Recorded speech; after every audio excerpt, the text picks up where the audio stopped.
what could you do for those people who are already talking about you to continue to talk about you positively? You're listening to the Keep Optimizing podcast to increase your traffic, improve your conversion rates, and grow your profits. Hello and welcome. I'm Chloe Thomas, the host of this e-commerce marketing focus podcast. If you're not familiar with our format, well, each month we focus on a different marketing method, like email or SEO or Facebook ads. And each week I interview a different expert to explore the latest advice on how you can make that marketing method work for you. This is the first episode of a brand new month, so it's time to do a topic. And this month we're doing a brand new topic, community. We all know that community is a big term, a big buzzword in the industry at the moment. Should you build one? Should you leverage someone else's? Just what is community? How can we measure it? How can we access it? How can you use it to make your business more successful? It's pretty tough to deal with community when you run a content business like mine. It's even harder to work out what you should be doing if you're running an e-commerce store. My background, my happy place, is very much on the performance marketing side of things. So whilst I embrace the concept of this, I find the execution and the detail of what to do in the community space tough. So tough. So I'm really excited to learn alongside you guys with the experts we're chatting to this month.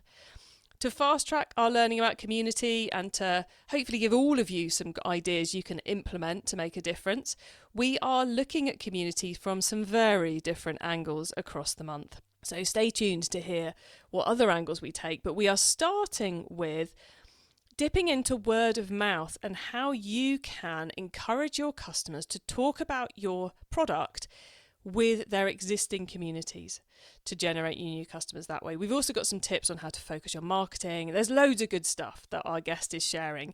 So enjoy, and do make sure you listen right to the very end of the episode, because at the end of the interview, my guest will be sharing her quick-fire insider tips to help you maximize the performance of community building, and then I'll be sharing my take on it all, plus outlining some more free ways we can help you to improve your community building even more. So stay tuned to the end. It's finally live, Chloe's e-commerce club. Yes, my new free online club where the whole Keep Optimizing audience and our experts can come together. The point of the club is to help you all improve your e-commerce businesses and to help you solve your marketing challenges, learn more tactics, and much more. We are starting simple and focusing on that core aim of helping us all get through this challenging year in the best way possible. But we've got lots lined up for the coming months, and I'm sure we'll add more things into the club based on your needs and feedback. It really is a club all about you and supporting your business. And yes, I will personally be there hanging out and helping you Monday to Friday. So, how can you join me in the club? Well, just go to keepopt.com/club. It's totally free to join, so come and join me and hundreds of our listeners at keepopt.com/club. In this episode, I'm chatting with community expert Victoria Murden. Victoria is the CMO at Herdify, the world's first offline brand tracking tool that you can use to work out where your communities of customers are in the real world. Hello, Victoria. Hi, Chloe. Great to be here. Super excited to have you on, especially as our first guest in Community Month. It's such a big topic and you know so much about it, so I'm super pleased to have you here. How did you end up in this part of the marketing world? Yes, that's a good question. So I spent about 15 years in brand marketing and journalism before I arrived at Herdify. And community in all of the roles that I've done previously has always been a really big part of the job, but it's something that really I think teams that I've worked with haven't been able to fully harness. We've known it's really important, and we've spent a lot of time on social channels really trying to find out what that community looks like. Spent some time looking at loyalty programs because that's a really big area for community. But until I met the team at Herdify, I didn't quite really realize, that community was a lot bigger than that.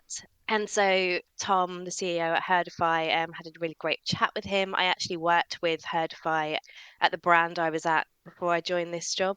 he really taught me a lot about, what that looks like, and the potential that it could bring to a brand. So made quite a big decision to jump over from brand marketing where, I'd been for so many years over to B2B about a year ago now. It's blown by.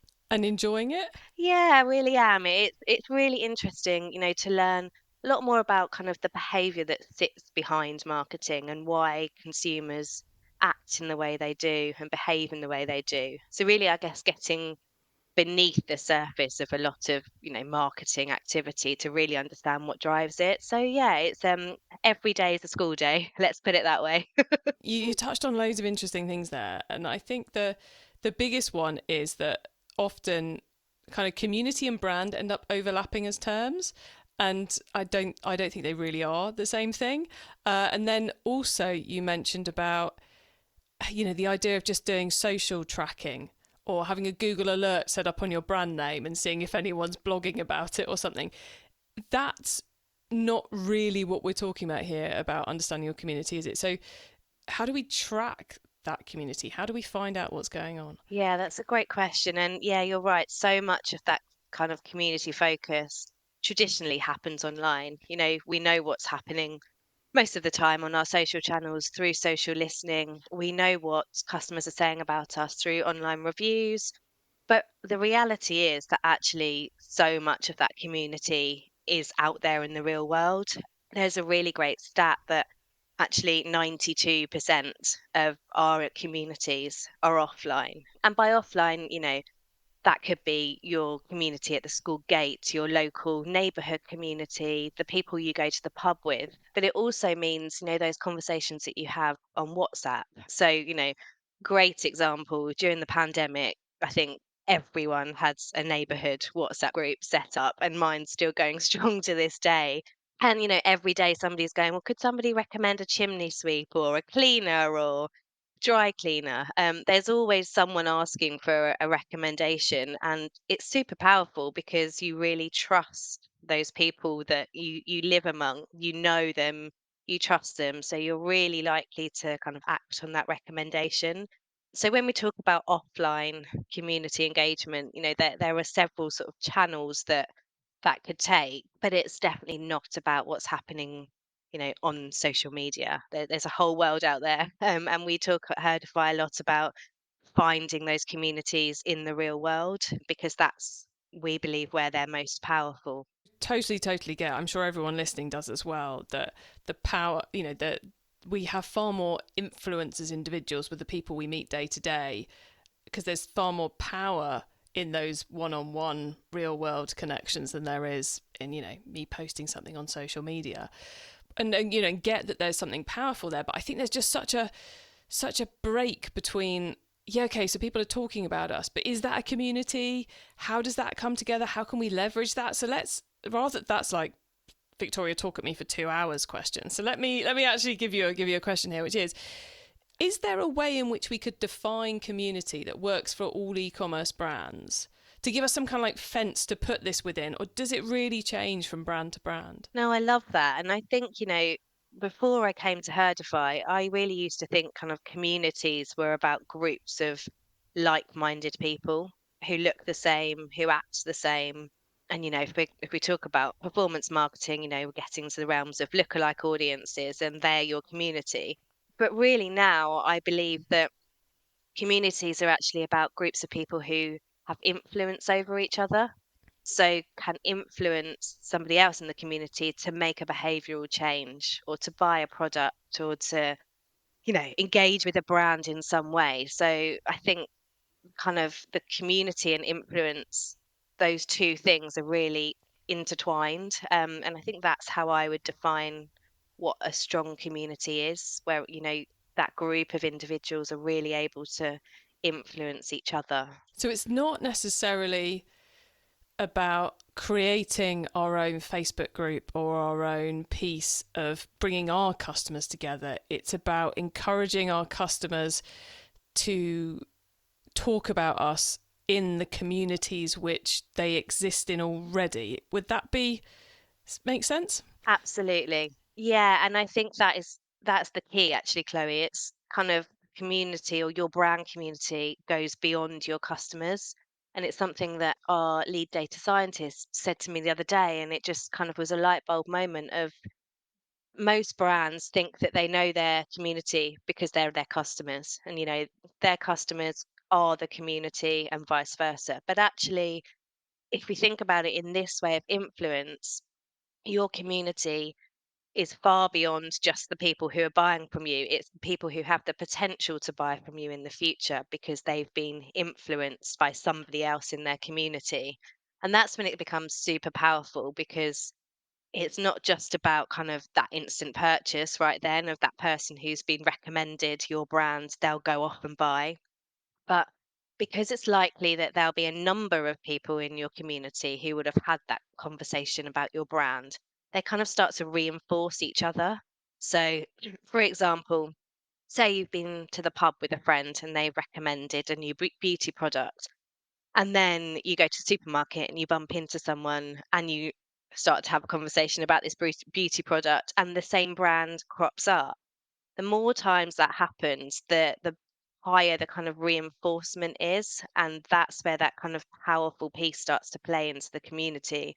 And then it starts to boost things like loyalty, advocacy, lifetime value, because you don't just stop at that one purchase. You then, the next time you see your mate down the pub, you talk about the products that you've both bought, and you start to chat about it and go, oh, actually, I've been thinking about this other product that that same brand does.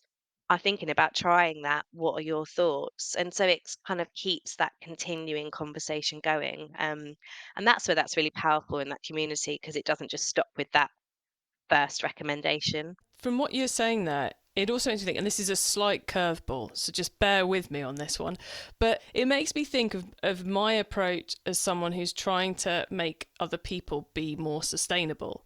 So I don't go around going, you can't fly to that, you mustn't fly to that, just as one example. But when someone says, oh, we're off to Mauritius on holiday, where are you going? I'm going, oh, we're going to go to France by train because we don't fly anymore. And then leave it at that.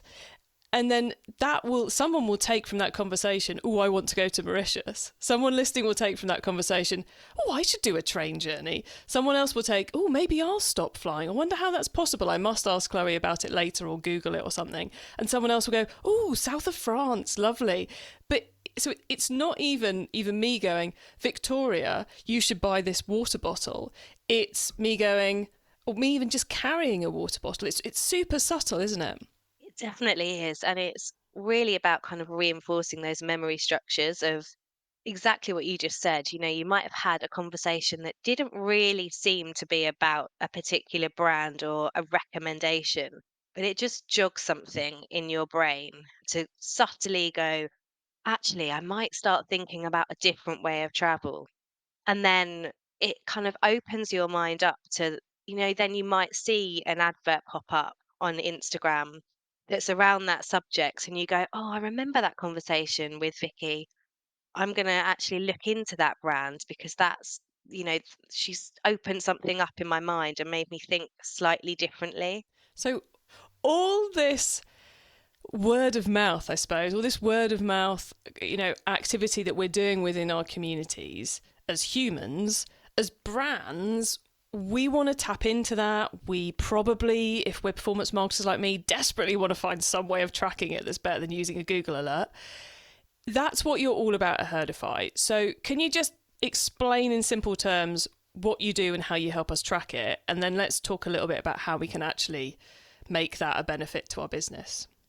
Yeah, brilliant. Because that's really, that's the key to it. It's working out where those kind of abstract communities are and doing something with it. So essentially, what we do at Herdify is take an e-commerce brand's sales data, plug it into our portal, and that helps us to detect where that brand has strong word of mouth.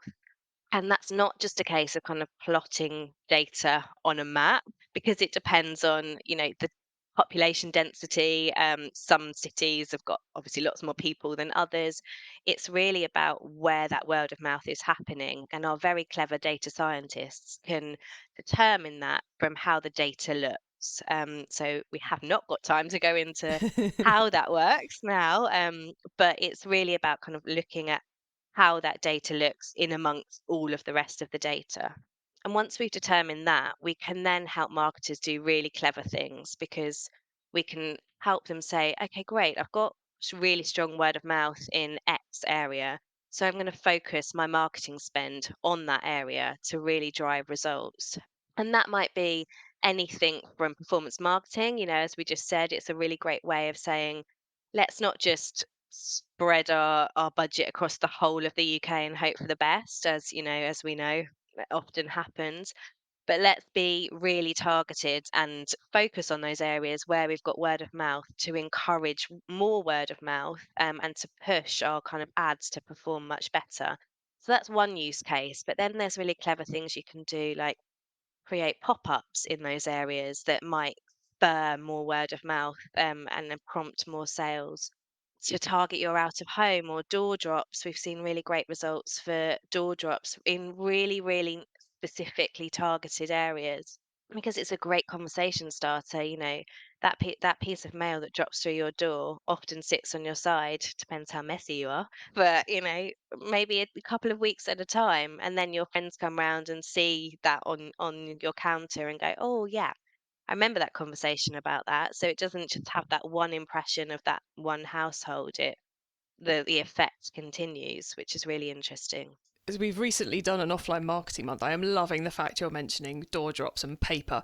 But even more than that, what I'm loving is that the approach you guys are taking, it starts with the sales data. This isn't about sending people out on the streets to do a survey. Have you heard of brand X type thing, which, kind of brand engagement tends to do that. It's starting with where are our actual customers. So it's getting the behavior we want, which is to buy. And then I used to run a Google Ads agency, so I have seen massive gains in ROI by doing geographic targeting, but we were limited to where are the customers. And if you could add in where are the chatty, active customers, especially with the social media ads, then all of a sudden that becomes such a subtle but powerful way to take advantage of communities of people that already exist that are talking about your product. You're nodding, Victoria, so I'm guessing I'm hitting the nail on the head here. Yeah, that's exactly it. And we think about, it's a word that's bandied around a lot, but how noisy the world is for marketers. How many ads are out there, how many marketing campaigns are out there, and to cut through the noise, it's difficult. So what we're saying is that by targeting the areas where you've already got people chatting, and I love that you use that word, chatting about you, those people who have heard from people in their community about your brand already, if they hadn't had that recommendation, it's very likely that they would actually just ignore your ad or ignore that piece of mail that's dropped through the door or the billboard or the pop-up shop that any of those marketing activations, it's likely that they'll ignore them because they don't know about your brand. You need to hear about a brand 7 times before you actually remember it because as humans, we forget all the time. So to have had that recommendation and then to see a marketing activation, that then serves as kind of the nudge to make you go, oh yes, okay, I'm going to purchase now. I've heard about it enough from people I trust, and now I've just seen that ad, so let's go. Got you. So we can use it to refine where we're doing our marketing to maximize its impact. I'm guessing this would be like ridiculously cool data to have if you were planning on doing like some customer panels, if you were planning on doing a pop-up shop, any kind of real world activity where you wanted to get the maximum impact. To go where people are talking about you has to be powerful. Absolutely, events, anything like that. And the other interesting one, actually, and might seem like it's going totally against what I said at the beginning of this, is thinking about influencer selection. So, yes, taking it back to online, because, we know that everyone's influenced by what happens online as well. But if you can be really targeted in the influencers that you work with and those micro influences on a more local level, then that's another great use case when you can kind of go, oh, yes, okay, maybe we'll work with a mummy influencer in this city because we know that any posts that they put out are really going to prompt and jog conversations that are already happening. So yeah, there's tons. It's really interesting to think about in a new way, I think. Love it. So we need to tap into communities that already exist and work out where our chattiest customers are, and then push our marketing in those areas to generate more chatter and to get in front of those people who are hearing us being chatted about. Overly using the chatting phrase there, or word even, it's not even a phrase. Victoria, anything we've missed that the audience need to know about? Just in terms of kind of how to think about that word of mouth and how to get it going, because at Herdify, we can help you find where that word of mouth is happening. But in terms of kind of stimulating it in the first place, there are some quick wins, I think, and some kind of practical examples that get you thinking about this kind of community engagement and word of mouth in a bit of a different way. So, really easy things like thinking about the packaging for your product. That's a prime kind of piece of real estate that's being delivered to your neighborhood every day. And often, these packages are left on people's doorsteps. And if somebody sees a really cool package that they think, oh, wow, Tom down the road has just had that delivered. I want to be in on that, kind of stimulating that FOMO effect. That's a really easy way. You're already doing it, you're already delivering that product, but really making the most of that real estate that's on the package. I think it's a really nice, easy one. And then thinking about ways of how you can encourage conversation amongst potential customers or people in your community. Things like improving the customer service. People talk and chat. Let's go back to the chat. If the customer service is rubbish, then you start to have negative word of mouth. So, really thinking, especially in the areas where you've already got word of mouth, about kind of enhancing that customer experience. What could you do for those people who are already talking about you to continue to talk about you positively? Sending out samples perhaps, or releasing products on a early kind of test and review basis to make people feel like they're part of the inner club. And and it's a relatively inexpensive way of doing it if you target a few areas and you don't do that across the whole of the UK. You can really make an impact relatively cheaply. And it's that whole marketing opportunity cost piece. Like, we can email the whole database and go, would you like to be a part of our product sampling group? And for 80% of the database, we don't really want them in the group if we could analyse it, which we now can, or they don't want to hear about it. But we can email specifically an area where it's going to have the biggest impact and where we're going to get the best results or best responses. And then the other 80% of the database, we can send another message that's more fitting for them. So it's like a whole new way kind of to segment, I suppose. Exactly that. And actually, you raised kind of the issue of sustainability early, which I know is a big topic for you. It's another way of thinking about it. It's not just about making your marketing spend go further, but it's also about being more sustainable in that approach, rather than sending out tons of paper and tons of free samples and tons of emails even, which have an impact. You can really refine that and make sure that you're sending that out to the places where it's going to make an impact, rather than the whole of the UK, where you're not just wasting your marketing spend, but you're having a negative impact on the environment as well. Yeah, anything which helps us be more targeted is good for the pocket and it's good for the planet. Thank you so much for all of that, Victoria. I'm certainly coming out of that with loads of ideas and a clearer understanding of one of the ways in which I could use community. So thank you so much for being here and talking about it. Listeners, it's not over yet. Make sure you stay tuned to the end of the episode so you don't miss out on Victoria's insider tips on community and my suggestions for more free resources to help you improve things even further in your business. It's finally live, Chloe's e-commerce club. Yes, my new free online club where the whole Keep Optimising audience and our experts can come together. The point of the club is to help you all improve your e-commerce businesses and to help you solve your marketing challenges, learn more tactics and much more. We are starting simple and focusing on that core aim of helping us all get through this challenging year in the best way possible. But we've got lots lined up for the coming months, and I'm sure we'll add more things into the club based on your needs and feedback. It really is a club all about you and supporting your business. And yes, I will personally be there hanging out and helping you Monday to Friday. So, how can you join me in the club? Well, Just go to keepopt.com/club. It's totally free to join, so come and join me and hundreds of our listeners at keepopt.com/club. Okay, Victoria, so far we've gone deep into word of mouth and lots on community too, to be honest. So now you get to wow us with your insider knowledge about the whole of community building. So for the following questions, your answer can be anything to do with community building, which of course includes everything we have already talked about. Victoria, are you ready? I think so, Chloe. Let's hope so.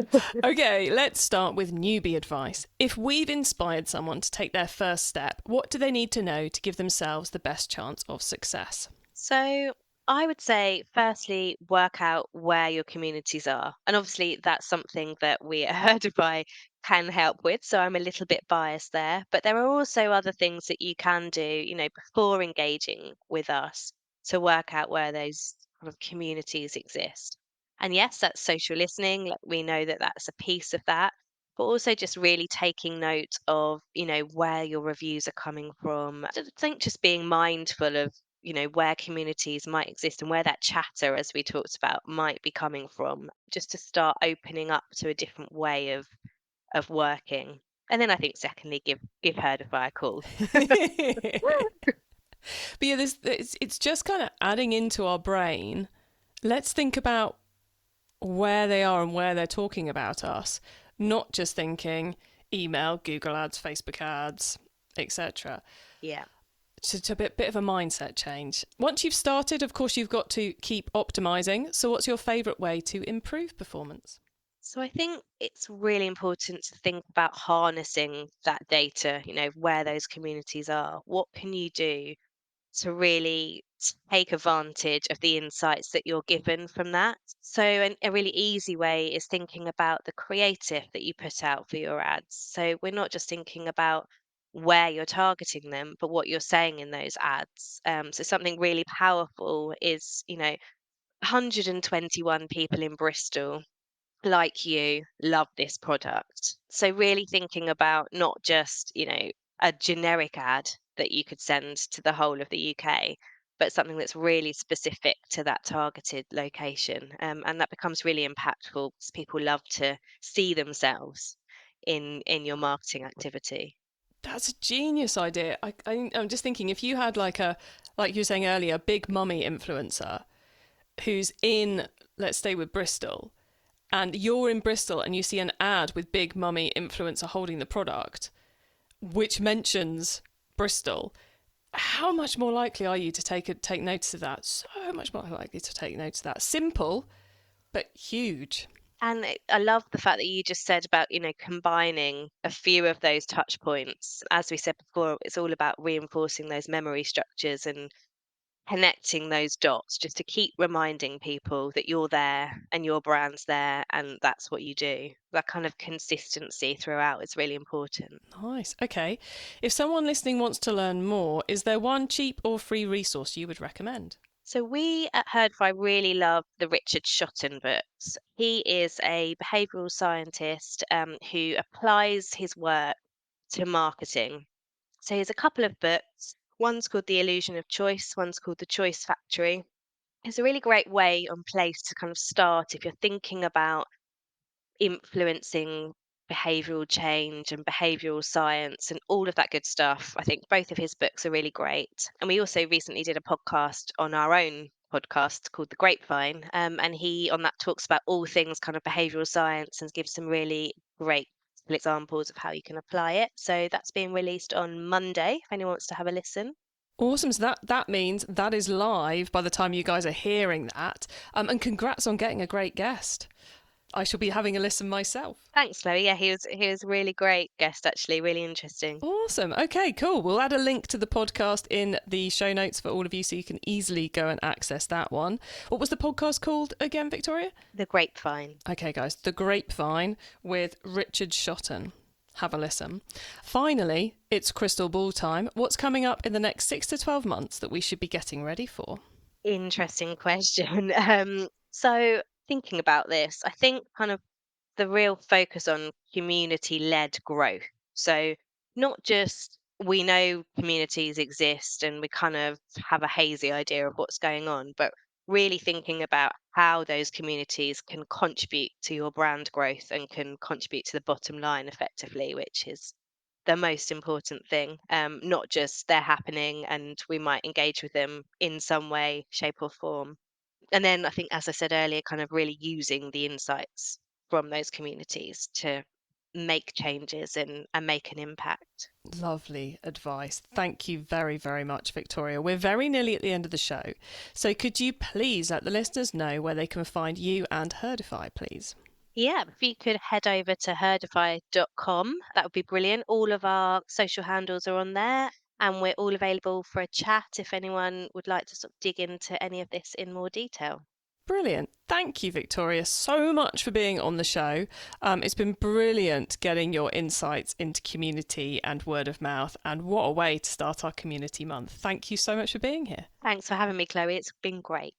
Wow, what a brilliant opener to our community month. I think for me, the two biggest takeaways from Victoria, and I'm clearly going to give you more than two now, but we'll go with Chloe's two biggest takeaways from Victoria's advice there, was first off, that kind of mindset thing of it's about accessing the communities your customers exist in rather than creating a community of your own. Potentially, we're going to explore other ways of looking at community as we go through this month, but that I think makes it seem an awful lot less scary somehow. And then finding ways to generate word of mouth. I love that idea of focusing that marketing effort in the areas where people are chatting about you the most, which you can measure by using a service like Herdify, or you could map the geographic location of people who are bothering to give you reviews over your customer data, or you could do the geographic location of the customers who are buying the most over those reviews. Lots of ways you could do it, lots of clever ideas discussed, but I think that for me was some really groundbreaking thoughts in terms of how I think about community. She's got me thinking, and actually she's got me thinking more about what an e-commerce brand can do than what I can do. But loved that. You can get the links to all the things we discussed and the full transcript of the episode, important notes and more at our website, which is keepoptimising.com. The quickest way to get to the right page is to use our short link, keepopt.com, with the episode number of this episode. So keepopt.com/episode number, and that will take you to the correct page. When you get to the website, you can also add yourself to our email list so you don't miss out on any of the other things I share to help you improve your business.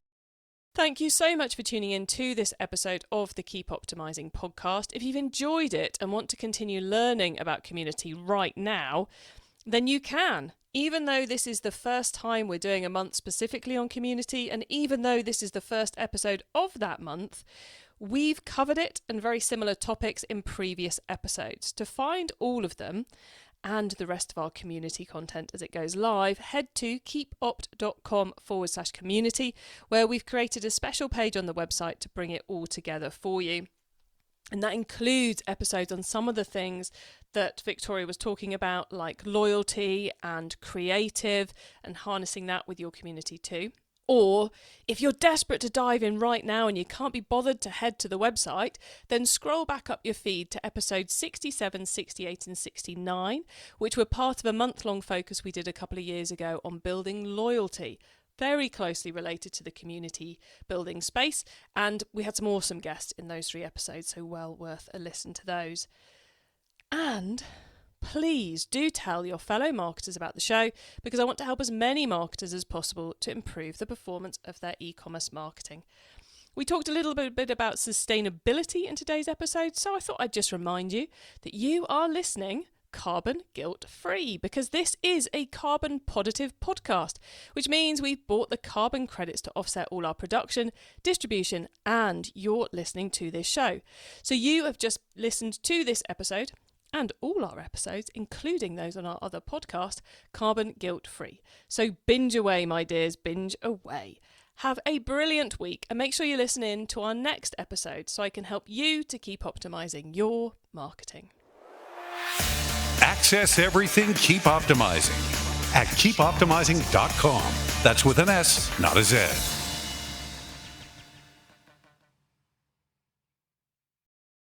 Hello, Chloe here.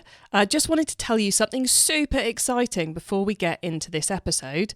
Chloe's e-commerce club is finally live. Yes, my new free online club where the whole Keep Optimising audience can come together to improve your e-commerce marketing is live. So how can you join me in the club? Well, just go to keepop.com/club. It's totally free to join. So go on, hit pause and come and join me and hundreds of our listeners at keepopt.com/club. And then don't forget to hit play and listen to the rest of the episode. See you in the club.